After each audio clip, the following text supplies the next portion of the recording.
বন্ধুরা, মানিক বন্দ্যোপাধ্যায় বাংলা কথা সাহিত্যের অন্যতম একজন লেখক।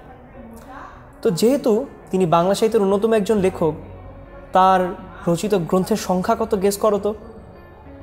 তিনি প্রায় 50টিরও বেশি গ্রন্থ রচনা করেছেন। অর্থাৎ মানিক বন্দ্যোপাধ্যায় তার জীবনকালে 50টির অধিক উপন্যাস রচনা করেছেন।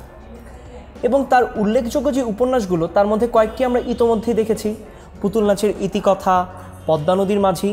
এছাড়াও মানিক বন্দ্যোপাধ্যায় আরও কিছু উপন্যাস লিখেছেন, যেমন জননী, চিহ্ন, চতুষ্কোণ, শহরতলী এবং অহিংস। এই যে 5টি নাম তোমরা দেখতে পাচ্ছ, তার 50টির মধ্যে এই 5টি নাম আমাদের পাঠ্যপুস্তকে নেওয়া আছে বা পাঠ্যপুস্তকে উল্লেখ রয়েছে। তো জননী, চিহ্ন, চতুষ্কোণ, শহরতলী, অহিংস।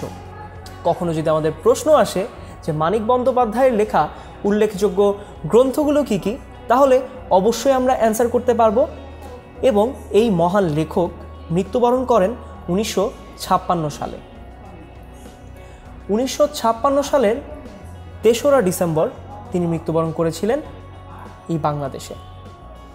এবং এরই সাথে সাথে বাংলার যে 4 বন্দ্যোপাধ্যায় রয়েছে, সেই 4 বন্দ্যোপাধ্যায়ের মধ্যে অন্যতম বন্দ্যোপাধ্যায় হচ্ছেন আমাদের মানিক বন্দ্যোপাধ্যায়।